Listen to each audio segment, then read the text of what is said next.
স্বার্থ কি? অস্ত্র বাণিজ্য। কি বাণিজ্য?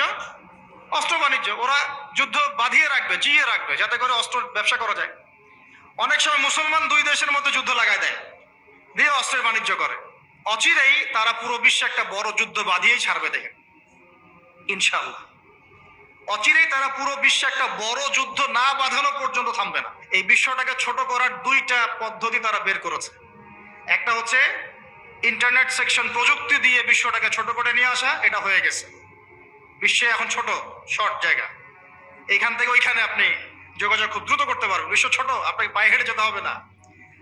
আর একটা অপশন হচ্ছে পুরো বিশ্বে যুদ্ধ বাঁধিয়ে দিয়ে পুরো বিশ্বের আয়তন ছোট করে ফেলা। আর আমি কনফিডেন্ট আমার বক্তব্যে, এটা আমার ধারণা, আমার ইস্তেহাদও বলতে পারেন, যদিও আমি মুস্তাহিদ নই।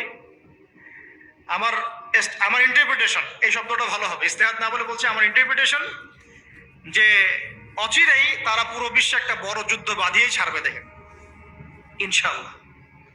অচিরেই তারা পুরো বিশ্বে একটা বড় যুদ্ধ না বাঁধানো পর্যন্ত থামবে না। প্রথম বিশ্বযুদ্ধের পরে আপনারা ব্রিটেনকে দেখেছেন, সেকেন্ডটার পরে আপনার আমেরিকার রাজত্ব দেখেছেন, দেখবেন যদি আরেকটা লাগে এরপরে আপনার রাজত্ব দেখবেন। ওর ধ্বংস এত তাড়াতাড়ি হবে না, ওর ধ্বংস হবে, এটা সত্য, এটা নিশ্চিত, কিন্তু এত তাড়াতাড়ি না। সে রুলিং স্টেট হবে এবং দাজ্জালকে নিয়ে সে পুরো বিশ্বটা শাসন করবে। কতদিন? নবীজি বলেছেন 40 দিন। কতদিন? প্রথম দিন হবে 1 বছরের সমান, দ্বিতীয় দিন 1 মাসের সমান, তৃতীয় দিন 1 সপ্তাহের সমান, বাকি দিনগুলো আমাদের দিনের মতো। এই শাসন না হওয়া পর্যন্ত কিয়ামত হচ্ছে না।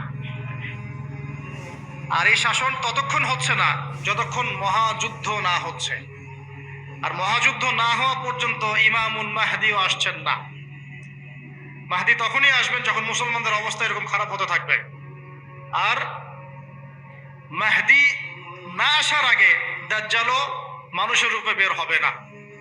এখানে ওখানে যে আনাচে কানাচে মাহদিগুলো বের হচ্ছে, এরা মাহদি নয়। গোলাম আহমেদ কাদিয়ানিও দাবি করেছিল যে ও মাহদি। ও প্রথমে বলেছিল যে আমি মাহদি, তারপর বলেছে আমি হচ্ছি ঈসা, তারপরে বলেছে মাহদি ঈসা একই, আমি দুইটাই। তারপরে বলেছে আল্লাহর নবী, তিনিও নবী সাল্লাল্লাহু আলাইহি ওয়াসাল্লাম, আমিও নবী, নাউজুবিল্লাহ। তো ও দাবি করেছিল। আর আমরা জানি মাহদি কথা বলবে আরবি ভাষায়, তিনি ফাতিমা রাদিয়াল্লাহু আনহার বংশধর থেকে হবেন। আর এই মাহদি কথা বলতো পাঞ্জাবি ভাষায়, পাঞ্জাবি মায়ের সন্তান ছিল। এগুলো মাহদি নয়। মাহদি আসছেন না যতক্ষণ পর্যন্ত আপনি একটা বিশাল মালহামা না দেখছেন।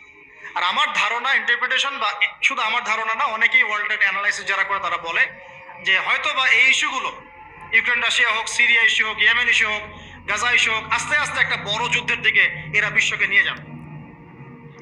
এই যুদ্ধগুলো এমনি এমনি লাগে নাই, এরা লাগায়, পেছন থেকে লাগায়। ওদের স্বার্থ কি? অস্ত্র বাণিজ্য। কি বাণিজ্য? অস্ত্র বাণিজ্য। ওরা যুদ্ধ বাঁধিয়ে রাখবে, জিয়ে রাখবে, যাতে করে অস্ত্র ব্যবসা করা যায়। অনেক সময় মুসলমান দুই দেশের মধ্যে যুদ্ধ লাগায় দেয়, দিয়ে অস্ত্রের বাণিজ্য করে। এগুলো কি মিথ্যা কথা বলছি না সত্য কথা বলছি? সরাসরি বলছি ভাই, কিছু করার নাই। এখন সরাসরি না বললে তো দেরি হয়ে যাবে।